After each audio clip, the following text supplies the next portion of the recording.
गए मेरी मौत का तमाशा देखने। अब मुझे लटका देंगे, जुबान ऐसी बाहर आएगी, आंखें बाहर आएगी, थोड़ी देर लटक डालूंगा, फिर ये मेरा भाई मुझे नीचे उतारेगा, फिर आप चर्चा करते घर चले जाओगे, खाना खाओगे, सो जाओगे। तुम्हारी ये नामर्दानगी, बुज़दिली एक दिन इस देश की मौत का तमाशा इसी खामोशी से देखेगी। कुछ नहीं कहना मुझे तुम्हें, कुछ नहीं। तुम्हारी जिंदगी में कोई फर्क पड़ने वाला नहीं। अंधेरे में रहने की आदत पड़ी है तुमको, गुलामी करने की आदत पड़ी है। पहले राजा महाराजाओं की गुलामी की, फिर अंग्रेजों की, अब चंद गद्दार नेताओं की और गुंडों की। धर्म के नाम पर ये तुम्हें बहकाते हैं, तुम एक दूसरे के गले काट रहे हो। काटो काटो। ऊपर वाला भी ऊपर से देखता होगा तो उसे शर्म आती होगी, सोचता होगा मैंने सबसे खूबसूरत चीज बनाई थी, इंसान। इंसान नीचे देखा तो सब कीड़े बन गए, कीड़े कीड़े। रेंगते रहो, सटते रहो और मरो। आए और गए, खेल खत्म। क्यों जिए मालूम नहीं, क्यों मरे मालूम नहीं।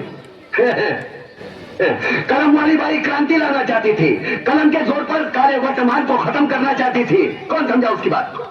सब साले मुर्दे, जिंदा लाशें। किसे जगाती वो? मैं जाग गया, कुछ अच्छा काम करके जा रहा हूं, सुकून है। लेकिन ध्यान में रखना, तुम्हारी ये खामोशी कल तुम्हारे बच्चों के लिए रोना बन जाएगी। ये कानून वाले, वर्दी वाले नेता, इन्होंने अपना ईमान बेच दिया। एक दूसरे को जलाते वक्त तुम्हारा ईमान कहा गया था? भाड़ में।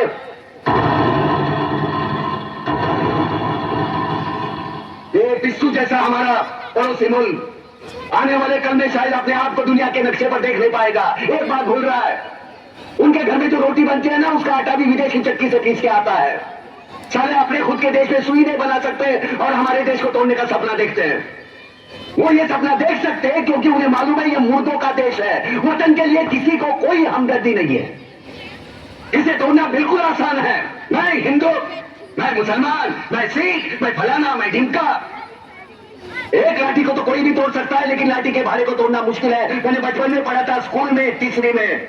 मैं क्यों समझा रहा हूं तुमको, क्यों समझा रहा हूं? पागल हूं मैं, भूसा भरा पड़ा है मेरे दिमाग में। क्यों बातें कर रहा हूं इन पत्थरों से? हंसो हंसो, खुशियां मनाओ। क्रांति की राह पर एक और कुत्ते की मौत मरने जा रहा है, कल कोई और मरेगा। हमें क्या? हम इसी तरह जीते रहेंगे, है ना? जियो भाई जियो, जैसे चाहिए वैसे जियो। मैं हिजड़े की जिंदगी जीना नहीं चाहता। ए ला चल चल।